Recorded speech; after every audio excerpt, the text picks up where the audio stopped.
Welcome to our local author series. My name is Annette Van de Kamp. I'm the editor of the Jewish Press. And next to me is Rachel Ring. I'll let you introduce yourself. Sure, I'm Rachel Ring. I'm the Director of Development here. Welcome, everyone. Today we are welcoming Harold Mann, who is standing right there. Hi, Harold. I will let you introduce yourself to the people at home and the people here in the room. Tell us a little bit about you and what brought you here. Good morning, everyone. Thank you for tuning in. Well, it all started, I'm going to back up a little bit. I was raised in North Carolina by the ocean, and my days were always spent by the ocean, swimming and doing different things like that. And I got a job in Omaha. I came to Omaha and I had nothing to do. So I had to figure out, now, how am I going to meet friends? Well, I decided, well, I need to join a country club. So I joined a country club.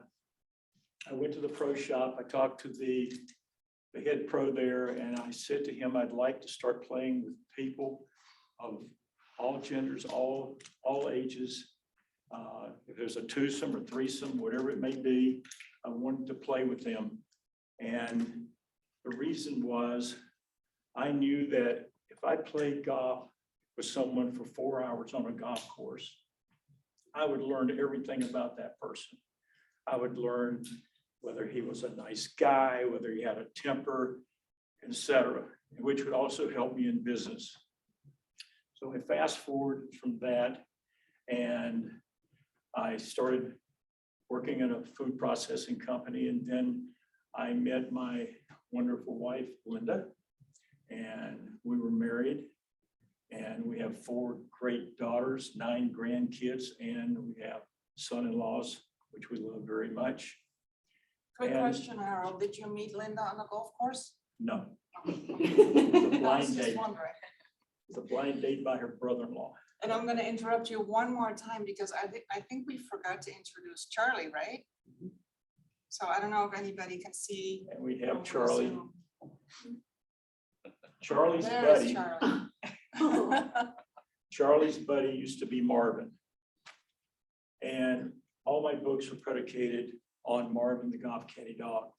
But when I had my food processing company, nobody knew that I had all these pads on my desk, and I would always write poetry. I wanted to write mysteries, and I would write a little bit about that. And I'd write a little bit about golf and so forth. And so Linda was an avid golfer as well as I was, and we would play in the afternoons after work a lot of times. And we had one daughter, Jill, who is now a golf professional in Scottsdale. She loved to go with us, but what she really liked to do is she wanted to feed the ducks. So we would take a bag of corn, or we would take bread, and she would take it, and we would play the courses that had water around it. And she would play with them. And then one day she said she'd like to have a putter. Then she started putting with us. And then after that, she said, I'd like to have some golf clubs. So we got her some golf clubs. And we enrolled her into junior golf. And I would sneak away from the plant and see what was going on with junior golf. And I always saw that the golf pros would teach them certain things and whatever, and then the kids would go home and they would forget what they learned. So as the years went by, I sold my company, and I decided I wanted to write. And I wrote a mystery first, but then my true love was for junior golf, and I wanted to help kids learn how to play golf and to enjoy it. But I also realized that kids love animals. And at the golf course, there was a fawn that came on the course one day and couldn't find his way home. And he came through a culvert in Boys Town. It was directly across the street from the country club. And I went to the head supervisor and I said, I'd like to bring some corn. I'd like to bring some hay or some straw and set up an area where the fawn could stay, because I noticed that he was always in one area all the time, and they agreed to do that. Also on the course, there was a white albino hawk, and I called him Henry the Hawk. And he would come every July and he would leave every August. And he did it for 15 years. On the course, we also had other animals. We had a Myrtle the turtle. Myrtle the turtle, and one day I was playing with her when I was waiting to hit a ball. I had a 6-iron and she grabbed it and took it out into the water and never saw it again. How big So- was Myrtle? I Pardon me? remember this story. How big was Myrtle? Myrtle weighed about 65 pounds. Which She is was why big. she was able to She was a steal. big, I've got a picture of her somewhere. So anyway, I decided, okay, I'm going to start writing these books because these kids, they need to know how to play golf. And the best way to do it is to put the animals in and also my golden retriever. And I want you to notice that on the front of this page, there's the golden retriever and he has a golf pin in his mouth. And I'll tell you how that happened. The golf courses traditionally are closed on Mondays. So one Monday afternoon after work, I took a few clubs and I took him with me to the golf course. I was going to let him run around and I hit the ball on the green and I pulled the pin out, laid it down, putted, put it back, and we went to the next hole. When I got to that green, he ran on the green and he pulled the pin out and walked over and laid it on the side of the green. So that's how we came up with the picture for him. The other thing we did was, in all of our books, we have his paw. I took him to a shoe store. They did an imprint of his foot. We tied a pin to his leg and he signed it, Happy Golfing Marvin. So all the books has his signature in it. In the books, as I told you, we wanted to use a lot of animals. So we had to teach the kids why the animals are helpful for the kids. Well, number one, Arnie the deer is swift. So that means you should play fast when you play. Myrtle the turtle is very slow. So that means you should go back with your swing, take it easy, go through the ball. Henry the hawk, his eyesight and strength to play the game. So we did that with all the animals. Then in the back of the book, we have all the rules and regulations for the kids, things that they should know about this particular book. So as we went on, the pro shops asked me if I had any other books. So I wrote the next book. And in this particular book, I'm gonna back up one second. Marvin the golf caddy dog was a stray dog and he wound up at a golf course and he met a little boy named Ted and he became his golf caddy. And the animals, because the animals watched all the players play all the time, they taught Marvin how to play, what the rules and the regulations were and what they should do and how he should help Ted play the game. So in the next book, Henry the hawk and all the animals got together and thought that Ted should play in a national tournament. So they talked to Marvin the golf caddy dog and Marvin got with Ted and they went to the pro and they asked the pro about playing in a national tournament and the pro said he'd look into it, but they didn't know if the rules and regulations would allow a dog to be a caddy. So he looked that up, said there was no restrictions on who could be your caddy. So he became his caddy and he became known by all kids. All kids, every day they would see him at the golf course, they would play with him and so forth. But anyway, so he won the junior nationals with all his animals. The mother went and got all the animals and put them, the smaller animals in a big wagon. And she pulled them along and Arnie the deer walked along. Henry the hawk, he flew along, and what happened was Ted would look at all these animals and he would think to himself, okay, I've got to play fast. I've got to slow down my swing. I've got to do all these things. It enabled him to be able to win the tournament. Now, Harold, Yeah, it's- I'm sorry. Go ahead. So it sounds really very attractive to kids to learn about a sport this way. Right. But I have a feeling that it's probably just as engaging for adults. So your books are not just for young readers, are No. they? As I explain these books, I'll get to the adult part of that and I'll explain that to you.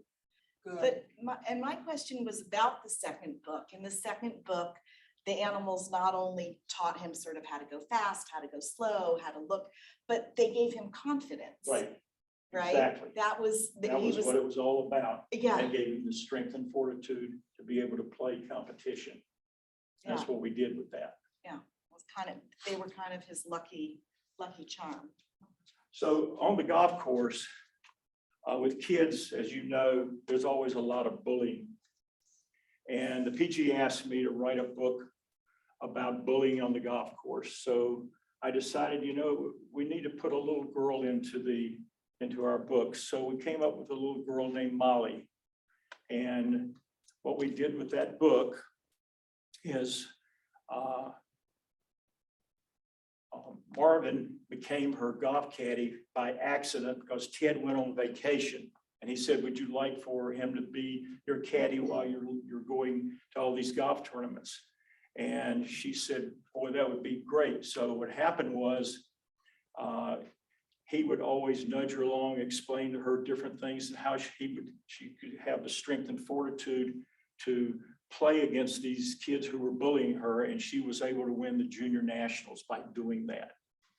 And from that book, I said to myself, okay, we need things for the little kid, the little 4, 5, 6-year-old, 7-year-old. And they like to color, they like to do different things, but how are we going to make them understand golf? So I came out with a coloring book called The ABCs of Golf. And with that book, what I did was, with the help of Linda, we took every letter of the alphabet, and every letter of the alphabet signifies something different that happens on the golf course. Like B is for bunker. So what would happen is the kids would color every page, every letter of the alphabet, which was something different that happens on the golf course. And once they have done that, they could sit down in front of a television set and they could follow a golf tournament, because everything that happens on every hole was in the book of every letter that they had colored. That would be super handy for adults too. And what happened with that same book is that adults could use it as well. And that's what we did with this particular book. So then we decided, the kids need to learn etiquette and things like that. So what I did from that is we came out with the 1, 2, 3s of golf, which is 1 through 18. And what happens in that book, we explain everything that they should do when they get to the golf course. Like, number 1, what's the first thing you do when you get to the golf course? You check into the pro shop. What's the second thing you do? You go to the caddy master to tee off. What's the third thing you do? And so on and so forth. What clubs you should have? How many clubs in a bag? What you should do on the golf course. So by doing that, they could learn the etiquette of golf. And seniors, it's good for seniors as well, because a lot of them don't really understand the etiquette of golf on the golf course, but that's what we did. Well, it's not only the etiquette of golf. I mean, in one of the books, you talk about how to shake hands, right? A firm grip, look them in the eye. So sort of beyond golf, really. Right. Exactly. So in the book, it teaches them to do all these different things. So from that, I decided, okay, we need to have a book for not only the kids, but for seniors as well. So we came out with an activity book. And in the activity book, we have crossword puzzles, we have fill in the blanks, all the different words and nomenclatures that involve what golf is all about. And the reason I did that was a senior golfer who's just learning to play golf, they're embarrassed to ask a professional a question. It's embarrassing to them because they're scared to ask the question. But in the book, we put everything in there, like the crossword puzzle. It has different verbiage, different things that happen on the golf course, and you do that. And then in the back of the book, we have all the answers. So once you've gone through the book, you can find all your answers and know exactly what to do, and you can enjoy the game, and you can ask intelligent questions from it. So we not only sell it for the juniors, we also sell it for the seniors. And it's become a very this has become a great book for everybody. So then we started thinking the PGA a couple years ago, they changed a lot of rules and regulations. So they asked us to write a book on all the new rules and regulations, which we came out with Marvin the Golf Caddy Dog Golf 101. Now PGA stands for Pro Golf Association. Is that what it PGA stands is for? a Professional Golf Association. Professional, yeah, okay. All right. So what we did was we said, okay, kids can read a rule, but after, they don't know what they're looking at when they read the rule. Unless somebody verbally tells them, they really don't understand what the rules and regulations are. So we decided, okay, we're going to illustrate all the rules and regulations. So all the rules and regulations on the golf course now can go to the page, they can see it illustrated, and they know exactly what they have to do. They don't have to ask a professional, they don't have to ask anyone, and they can enjoy playing the game. In addition to that, we put a scorecard in.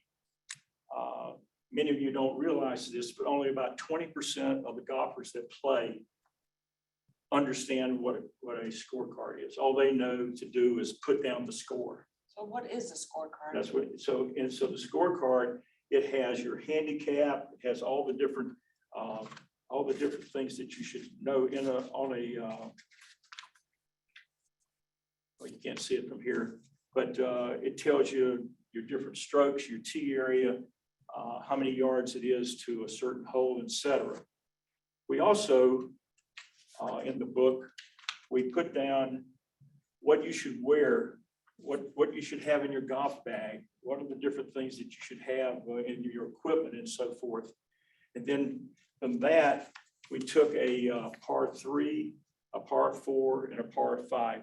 Par 3, 4, and 5, that means how many strokes you're supposed to play that hole in.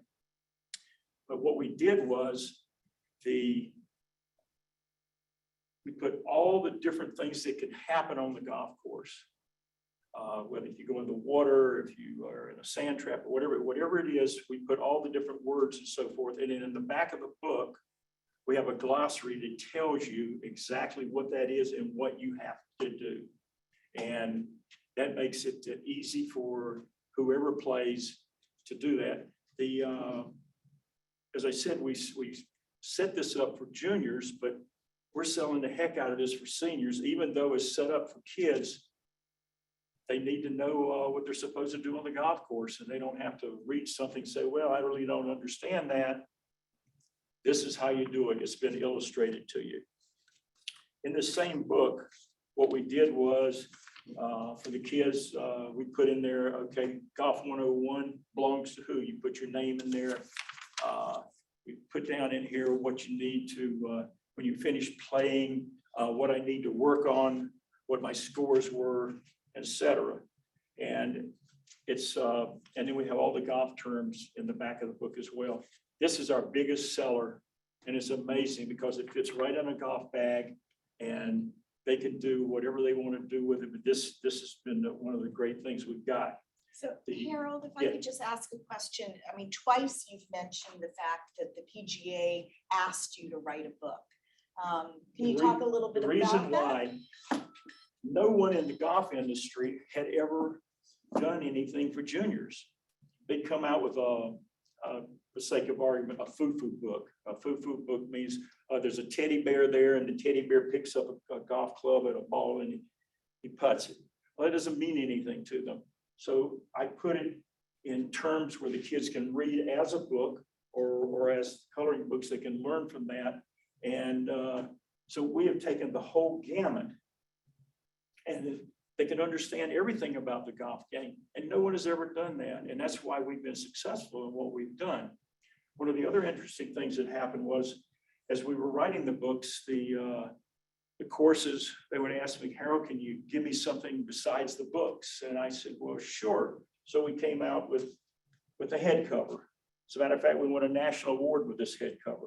And the reason why it's so fluffy and soft, the kids not only use it as a head cover, they use it as their teddy bear, they use it as a puppet, and it's just amazing. It's soft. They love to play with it, and we sell a lot of seniors. Interestingly enough, a lot of ladies like this because they love dogs. And we've got Marvin right on there for them. So we've I done can tell that. you, I don't play golf, but I've had a Marvin in my office for a long time. And we came out, so then we came out with a hat, pink hats for the little girls, the khaki hats for the little boys. Then we further, so one day, Linda and I used to like to go to the Masters in Augusta, Georgia, and I know that most of you know what that is. It's one of the most famous golf courses there is in the world. So while I was down there, I went into their shop, and I noticed they had a towel. And the towel you use when you play golf, you wipe your golf ball, etc. And I looked at it, and I said to myself, you know, we should come out with a towel. So I took one of their towels. I found out where they were having them made. And I talked to the company and I said, you know, I want to buy this towel. I want you to put my logo on it. I want the exact same quality as the Masters. And what I want you to do is when you're running the Masters towels, I want you to run my towels at the end of that run. So I don't have to pay all the extra charges. And you just put my logo in there and you can keep running it. And so every year when they run the Masters towels, they run ours at the end of the run. And it's been an excellent item for us as well. I also have shirts, red shirts and white shirts for the girls, and red shirts for the boys. And I forgot it at the house. I forgot to bring it. But that's so that's kind of what we've done. And what's interesting is in the game of golf, what I found, I'm going to revert back to some business. When I was in business, I used to do a lot of business with the Japanese. And when they would come to town, they always came in the summer. They never came in the winter. And all they wanted to do was play golf. The business we would do later. So if they were here for a week, for 3 days, we played golf. And for 2 days, we did business. And they would rather play golf than eat a big steak.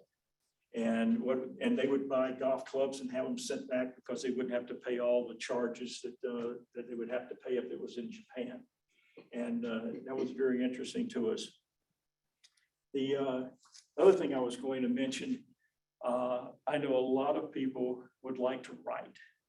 And what I've found is the easiest way to start writing is a number of things. One is sit down and start writing about yourself. And what I mean by that is go back to when you were a little kid and think of things that happened and made you happy and things that happened all through your life and start writing. And not only will that help you, if you can write all these things, you'll have something that you can have printed for your grandkids, your great-great-grandkids, etc. They'll know who you were, what you did, and so forth. But by doing that, other things will pop into your head. And just put it down. Just start typing what's in your mind and what you're thinking about. It can be good, it can be bad, it doesn't really matter.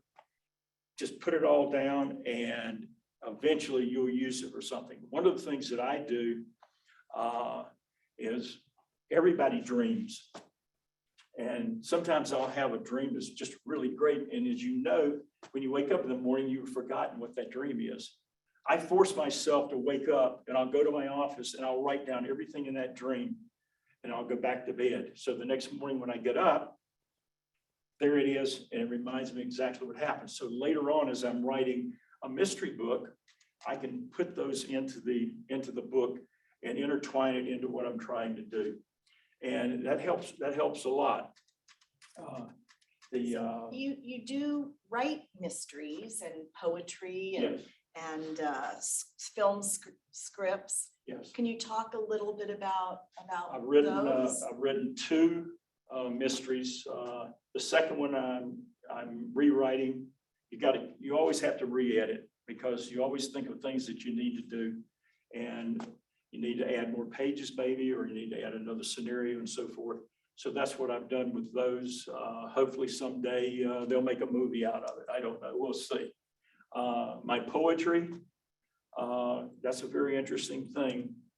You know, I read poetry and I look at it and I say to myself, well, yeah, that's okay. But what did they really mean by that?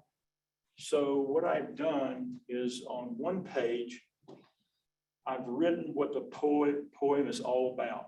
So when you read the poem, you'll understand what I was writing about. And no one's ever done that. And hopefully I'll have that done sometime next year. I have another book for the kids that it's on the board right now that we hope to unveil in 2023. And we'll see what happens. We're using some different animals for that. And that's kind of what we've done with that. Another Marvin book, Yeah, though? another Marvin book, yes. What are the chances that these animals will eventually be produced? When you talked a little bit about the march, I would love to see a white hawk. White albino for hawk. sale. Yes. Well, it's in the book. In the book, I've Stuffed got animals, it in the We book. want But the I stuffed made it, animals. but what was interesting is because the pages are white, I had to make Henry the Hawk, I had to make him brown. Another interesting story I had was one day I was playing golf and there was a water hole, it was a par 3, and I hit a bad shot and the ball went into the water. And this duck flew down, grabbed my ball and put it on the shore. It was the daggonest thing I've ever seen. And I went down, I had some crackers and I went down and fed him the crackers, and he had different colors. He was so different from the other ducks. So I named him Fido the Duck. And he stayed around all summer. So every summer, every day if I was playing golf, I would go down and put the crackers down, and there he'd come down and he'd grab the crackers. Incidentally, the fawn, he was Arnie, named him Arnie. And after 1 year, he finally was strong enough to find his way out, and he jumped over the fence and left. You know, we had some other animals as well, but they're all in the books. I think there should be stuffed animals for all of them. Well, we've thought I about think that. that would be a great addition to the We've thought about merchandise. doing that, but right now we're focusing on the books. Then we're planning on coming out with golf clubs, and this is, we're working with some companies right now to come out with golf clubs in the future, and it's got the Marvin logo on it, and we'll see what happens with that. Now, have any of the books been translated? You mentioned having business contacts from Japan visit you. Go to the Interestingly golf enough, we've always gone to the International PGA Show and other shows. And at the International PGA Show, the golf courses from all over the country show up. And they come to our booth, and I'll say to them, I can put this in your language. And they'll say to me, I don't want it in our language. I want it in English, because we want the kids to learn English. And if they become good enough to play golf, they're going to wind up playing in the United States, because that's where golf is really at. So It's interesting. we've always just sent it to them, and we have customers in Japan, we have customers in France and Spain and the Netherlands and Mexico, all in South America. They all buy it. Everything they wanted in English, which was very interesting to me. Yes. So that's That is kind of what we've interesting. done with that. So I'd just like to speak to everybody on Zoom. If you have a question for Harold, you can just put it right here in the chat at the bottom of your screen, and we'll pull that up and we'll ask him. So let us know if you have any questions. So what you talked a lot about etiquette and, you know, etiquette on the golf course. How does that relate to etiquette, or how are you hoping that relates to etiquette off the golf What course? happens, you know, kids, they need to learn about etiquette. They need to learn how to shake hands. One of the things that we stress in the books, when you start playing golf, make sure you shake hands with your partner. When you finish playing golf, take your hat off, shake hands with the person you played with. We think that's very important. It teaches them everything about what life is all about. And as they get older, it goes right into business on how you conduct business. And that works very well for the kids. And it doesn't hurt for the grownups to read this and realize they should be doing it also, because they don't. One of the things I loved was their sort of self-awareness that they were slow, right? And there was a group behind them, and they said, okay, we're slow. I'm gonna let these guys go ahead. Right. So One that of was nice. the things in golf is you have some groups that play slow. And it may be because they aren't very good and they can't find their ball, et cetera. And most generally, you're supposed to let that group behind you go through. And if they don't let you go through, you should go up to them and ask them if you can go through. And most generally, 99.9% of the time, they always tell you, yes, please go through. As a matter of fact, I had it happen to me this past Saturday. I was playing in the afternoon, and there was a group in front of me, and they were just playing so slow. And we went up and asked if we could go through. And it's just a courtesy of golf, and that's what you do. It's something you just have to follow on the golf course. You've got to keep everything moving, or it becomes a game where you don't want to play. I mean, I've been on the course before, and it's so slow that I just quit because I'm not enjoying the game anymore. And that's what happens. And that's a real problem sometimes. But it's kind of a nice life lesson too. Yes, it right? is. To have a self-awareness. Yes, absolutely, You know, of is. who you are and who the person behind you is. The other thing with golf is what I found was, okay, there's tennis, there's golf. I know my brother loves to play golf. I mean, play tennis. He's an avid tennis player. But what I found was, if I'm fortunate enough to live to 95 or 100 years old, I can play golf every day. I don't have to hit the ball. I can hit the ball 10 feet. It doesn't matter, but I'll be able to play. Whereas in tennis or another activity, you won't be able to because your legs get bad and so forth. And so golf is an item that you really can learn to play with. So you have two questions here. Did you enjoy playing golf in Elizabethtown? Elizabethtown is where I grew up. Oh, okay. There was 1,500 people who lived in Elizabethtown, and there were no golf courses. Oh, okay. I will tell you that I never played but 2 rounds of golf in my life until I got to Omaha, because I had no reason to play golf. I was on the ocean. What could be more enchanting than being by the ocean, swimming, fishing, and walking the beaches and so forth. As a matter of fact, the surfers here, they go to Mexico for 3 months every year, and then they go to the beach every day, and that's what they love to do. Mr. Hoberman, he goes to Florida. He's there for the winter. He walks the beach. He rides his bicycle. He does all the same things. So that's kind of what that is. Why should an adult pick up? Let's read it out loud so everybody hears it. Why should an adult pick up the game? Is it too late if they didn't start as a kid? It's never too late. I've got a very dear friend that he sold his business, and at 70 years old, he took up the game of golf. And as a matter of fact, I play with him. Usually maybe once a week I'll play with him. And it doesn't matter to me whether he hits a good shot or a bad shot, as long as he goes to the ball, and as Arnie the deer says, just keep moving. And that's just kind of what you have to do. And but that's a game that you always can play. And you don't have to play a big golf course. There's what they call par 3 golf courses, and the holes are the longest holes are usually about 135 yards, and you can play that. And and it's challenging, and it's comfortable to play. You don't get tired. And as a matter of fact, there's one just right down the street here on 132nd Center.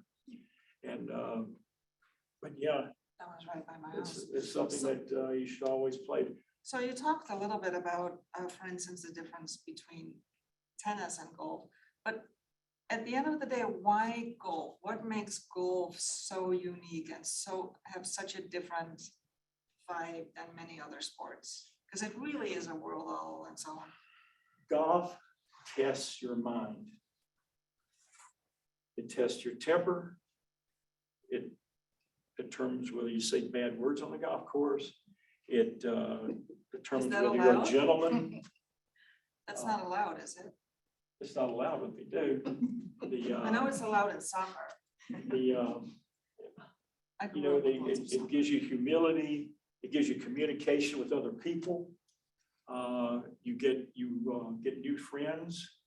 I mean, the friends that I've made is just amazing over 54 years I've been playing golf. And it's just something that that's golf gets in your blood. And when you play a round of golf, you may play 17 holes and never hit a great shot.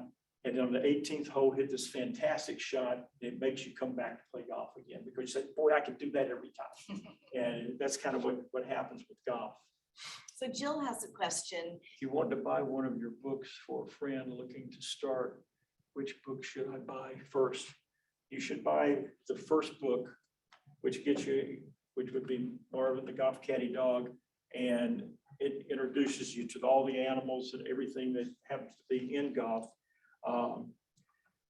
The interesting thing in golf, in our books, in the back of the book, there's a area where it's, you can email Marvin and you can ask him any question you want. And you go online and to our website and it'll be an area that says Ask Marvin. You can ask anything you want. And we get kids that send us questions from all over the world. And there's some of the funniest things you've ever seen. And some of them are just really about certain things in golf. And what happens with that is it's my daughter Jill, who's the golf professional. And I will sit down and discuss how we should answer that. And it's answered as Marvin the Golf Caddy Dog because they're sending it to Marvin the Golf Caddy Dog. Have you thought about compiling those questions and answers in a book all on its own? You know, it's very interesting. I mean, I've got a stack like that. Because that We would be a got great hundreds book. of Fun. questions. Sometimes we'll get questions from a kid who's had a bad day in school or a problem with parents or whatever. And what we have done with that, we have a couple of psychologists in town. We'll talk to them about that and ask them to answer the question as Marvin the Golf Caddy Dog. But we don't get very many of those. What was the other question? Jen has a question. Two, actually. One, on the alphabet book, I'd like to know what you used for X. And two, what's your favorite place to play in Omaha? My favorite place to play right now is at Happy Hollow Country Club. X. X, when you play golf, if you have such a high score and you don't want to use that score, you just put an X on there. And that's what X was. Oh, if you get more than 10 shots. you need- Yeah, just put out an X. Okay. You just put out an X. Traditionally, if you get an 8, we call that a snowman because it's like that. And when you play golf, if you're keeping score as you're supposed to keep score, you cannot go over a certain amount. For instance, on a par 5, you can't take more than an 8 on a par 4 or a 6. So, you know, you have certain things you do, but that's what the. I'll X remember is. that because I would put 10 plus. Yeah. I'll use X. Just put X. Okay. What was the other one you wanted? Second. Oh, the favorite course. You said Oh. Happy Hollow. Well, the favorite course is, and my wife will attest to that, is in Monterey. It's Pebble Beach.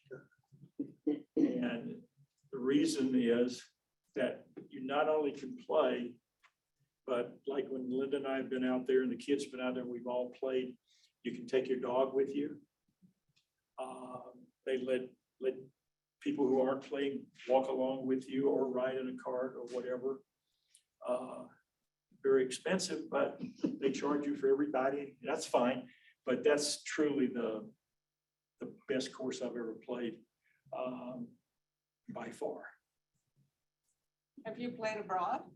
in other countries? Never played abroad. What would it Well, I take played to? in Mexico and I played, in Hawaii, but that's not That's not abroad. technically abroad. What would it take to go play? Let's say that you say, you know what, I'm gonna go on vacation to, I don't know, France. And while I'm there, I wanna play golf. What does that take? Play golf over there. Besides a lot of money.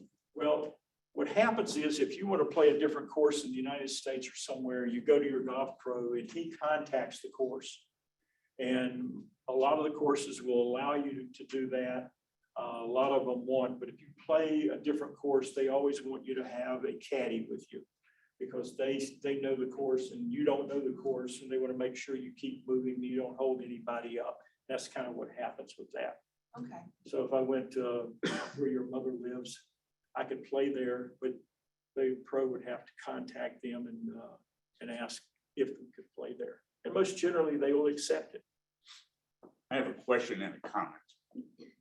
What year was the first book? 2008. So it's been what, 14 years? Yeah.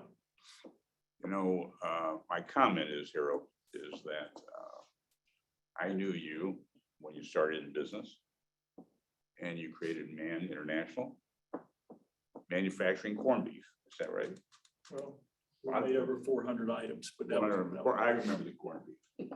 And you sold the company, and I had lunch with you probably 15 years ago at Shirley's Diner.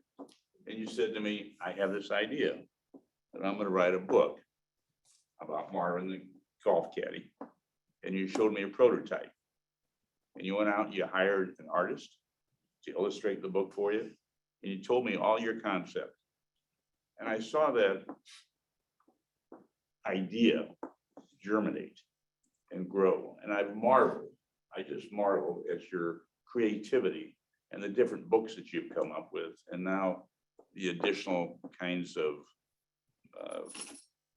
the heads and the flags and the hats and so forth. So, I see here today talking about it, but I've seen where you've come from. And I congratulate you, and I have a world of respect for you. Well done. Thank you. Well done. It's nice to know people who consider retirement a new start. And not having extra times for just a hobby. This is not a hobby. No, This is a originally it was a hobby. phenomenal. It changed quickly. Not anymore. Not anymore. Harold, I'm sure all of us want to know the critical things. What's in your bag and are you carrying a gap wedge? I carry a gap wedge, All right. no question what? about it. And what's in your bag? What's in my bag? Yeah, what clubs do you carry? Well, I'll tell you an interesting story. I have a grandson who wanted to be a doctor. And I said to him one day, he said, I'd love to have your clubs, Papa. And I said, I'll tell you what, you make summa cum laude in college and you get into medical school, I'll give you my clubs. And I forgot about it. Well, by golly, he did both. Yeah. So what's interesting is my new clubs came in last week and I packed up my old clubs, which are nice clubs. And on his birthday next month, they will arrive at his apartment and he will have a new set of clubs to play with because the clubs he's got right now are just terrible. So Jill would like to know what are the ways I can buy the books? Well, you can buy it on Amazon. Okay. Here in town, you can buy it at the Bookworm. You can buy it at some of the golf courses. And You have you your know, own we have them in all the website. major cities at the major golf courses. I mean, I'd have to look up and see what they are. Okay. You can And go they directly don't, to they the don't carry website, all the correct? books, but they'll get you anything you want. The interesting thing is, on the hardcover books, I don't send any hardcover book out that I don't autograph. And one of the interesting things that we do with the junior programs at the different golf courses, they will send me a list of all the kids that are playing. And they pick out whatever book they want. And then I will individually autograph that book to the child And I will send it to the golf course and they give it to the kid, which means more to them and they really read the book then. Sure. And we've done that for years. So would you suggest that she go to your website? Can she order? Bookman.com. If you go to bookman.com, it'll come from It's our right warehouse. on the banner. Yeah, but on the Lord, that'll come from our warehouse here rather than going to a bookstore. Okay, Jill, did you get that? It's the bookman, MANN.com. Now, for those of you who are in Omaha, we will have some of the books available for sale here at the JCC. They are also in the library. You can come in here and read them here, read them to your kids, check them out. But yeah, contact us with any questions about that. One of the interesting things that I do, and I've done in the past, is a lot of the elementary schools will contact me. And I'll go to the school and sit down with one of the grades and I'll read the book to them and they can ask me questions and things like that. And we have donated books to Omaha Public School, to the schools that the kids don't have anything to read or whatever. And we've done that on occasion as well. So they've got something they can take home and have as their own. Super. Is there any other questions? I walked in late. Are you writing more? Yes.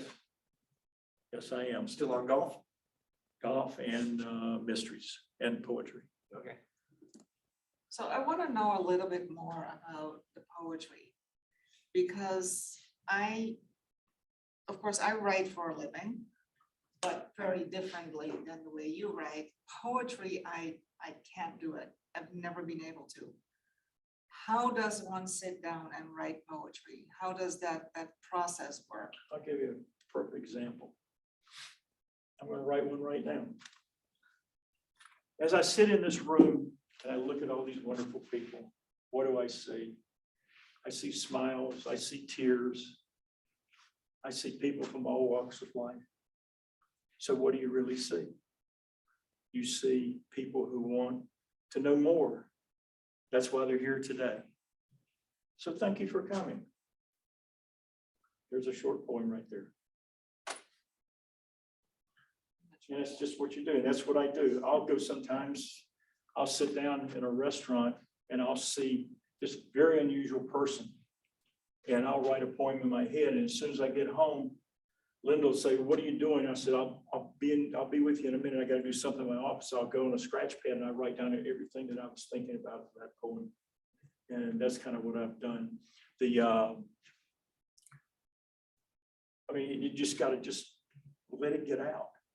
And it will get out if you just sit down and just start.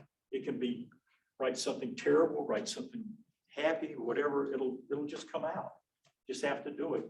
And everybody can do it. And, when a person says, "Well, I can't do that." Well, that's not true. You can. Because once you sit down, it's like writing a letter. When you write a letter, you think of things to say and you write it and you send it out and whatever, you write a friend a letter or whatever, but you can do exactly the same thing, whether it's poetry or whether it's a book. You just have to just sit down and do it. And as I said before, I think one of the easiest ways, as I said before, was write about yourself. Write about something you want your grandkids to know 100 years from now, or whatever it is. It'll all be true. So you don't have to make up anything because everything you're writing is actually a fact. I don't know. When I talk about myself, I make things up. So this kind of dovetails with what Marty was saying. What is next? As far as golf, Big plans.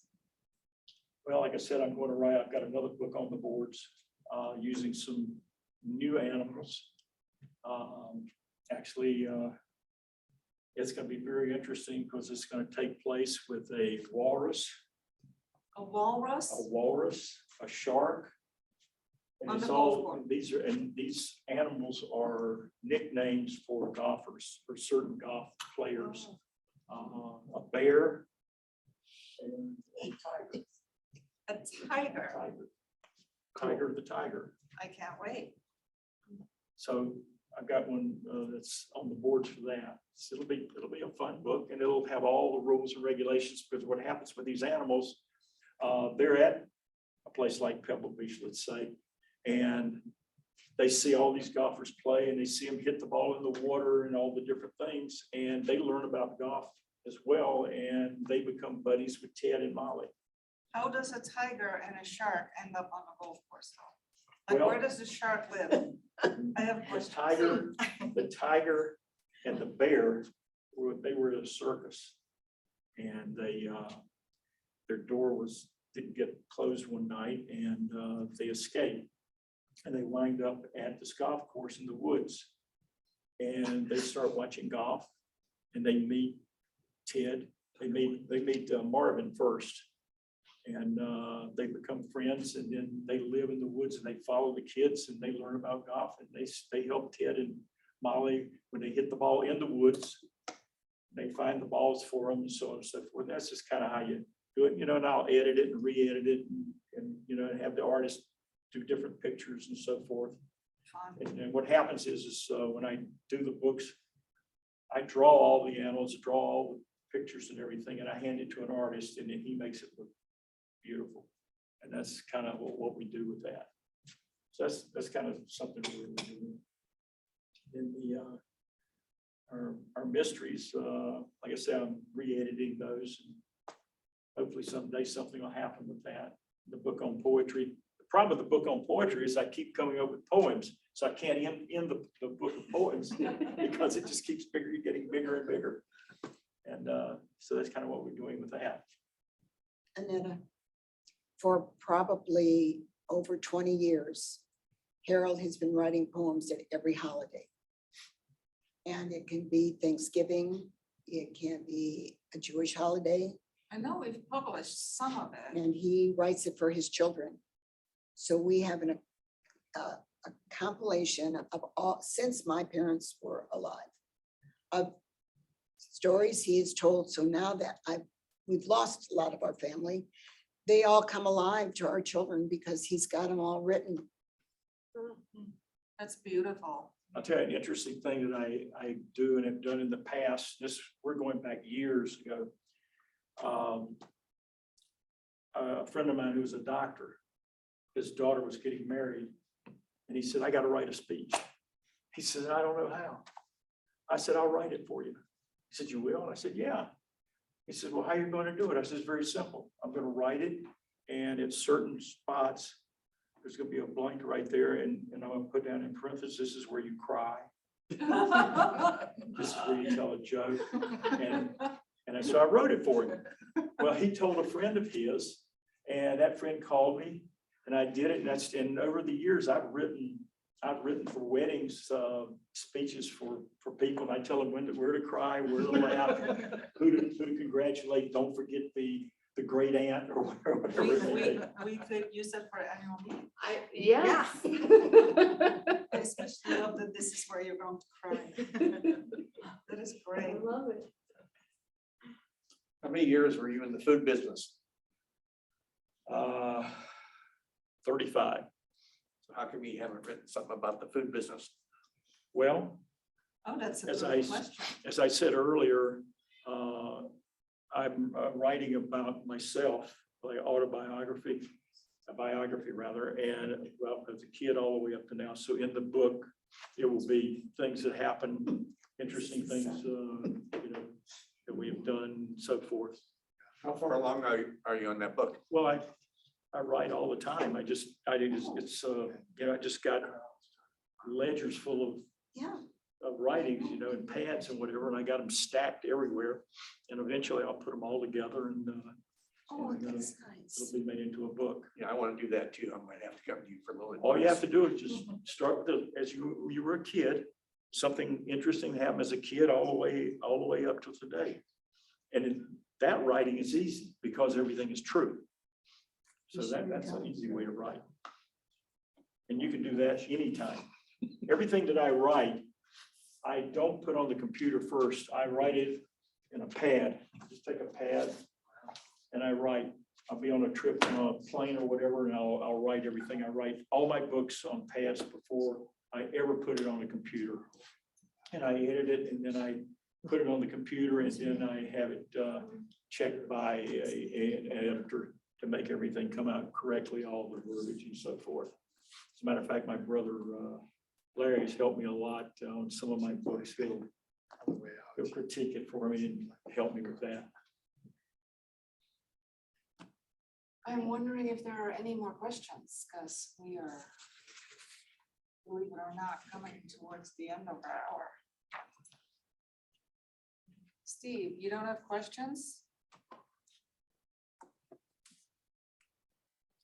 He was telling me how he knows Harold.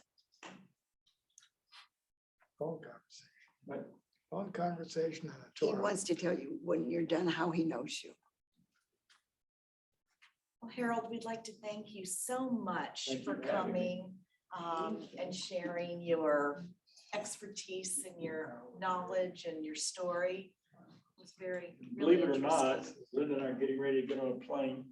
We're going to California to celebrate my daughter's birthday today, Joy.